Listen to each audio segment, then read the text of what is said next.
뉴스의 흐름, 사안의 맥을 짚어보는 쇼맥 뉴스 시간입니다. 오늘은 21년 전 9시 뉴스에 보도된 기사를 준비했습니다. 한번 보시죠. 도시계획구역으로 지정돼서 재산상의 피해를 보는 시민들이 적지 않습니다만은 이런 분들에게 반가운 소식입니다. 헌법재판소가 도시계획법 4조는 사유재산 보장권을 침해한다며 헌법 불합치 결정을 내렸습니다.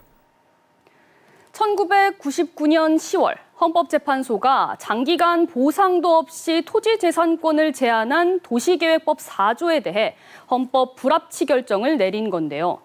그로 인해 2000년 법이 개정됐고 20년 동안 미집행된 공원들이 2020년 올해죠. 7월 1일자로 모두 해제되는 제도가 많이들 아시는 공원 일몰제입니다. 이 제도로 묶여있던 전국의 공원 중 여의도 면적의 55배에 달하는 곳이 공원 부지에서 일괄 해제됐습니다. 해제에 따른 난개발을 대비해온 대구와 경북은 모두 공원 지키기에 선방했다, 이렇게 자체 평가하고 있는데요. 일단 대구에서는 전체 공원 면적 2,033만 제곱미터 중 550만 제곱미터가 지정 해제됐습니다. 전체 공원의 27%인데요.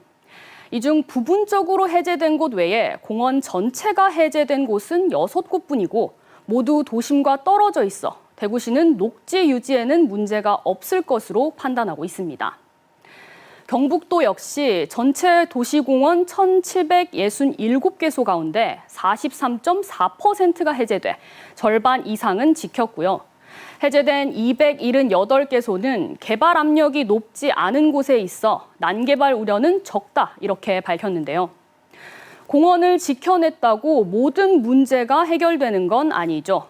많은 공원 어떻게 지켰는지 먼저 보면요. 경산과 서울의 경우 일부 공원을 도시자연공원 구역으로 지정해 다시 묶었습니다. 이 경우 실효는 생기지만 헌법재판소 위헌 결정 취지에 맞지 않는 재산권 행사 방해라는 지적도 나옵니다.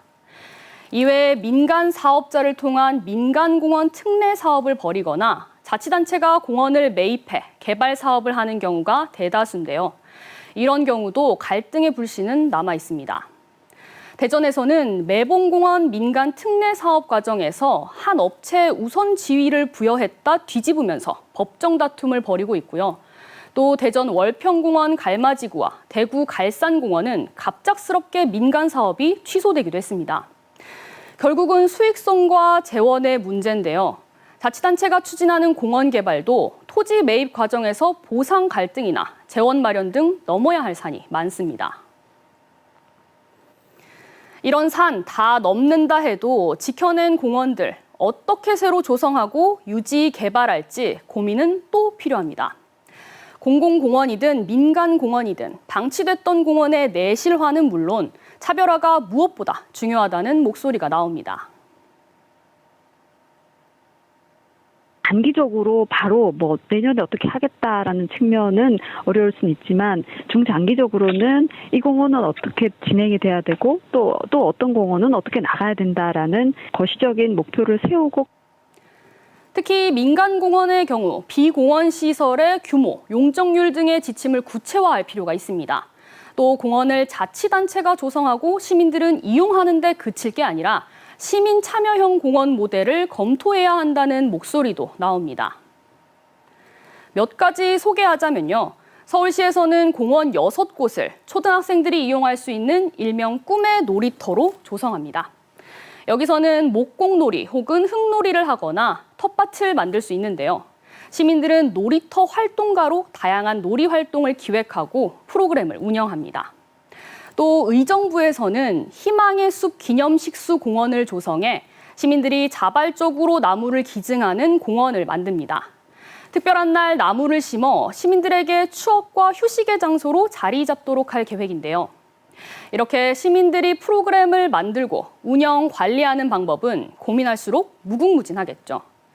하마터면 영원히 잃을 뻔했던 숲과 나무를 우리는 20여 년에 걸쳐 겨우 지켜냈습니다.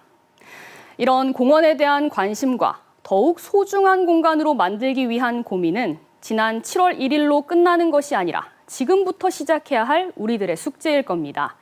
지금까지 쇼맥뉴스 오하영입니다.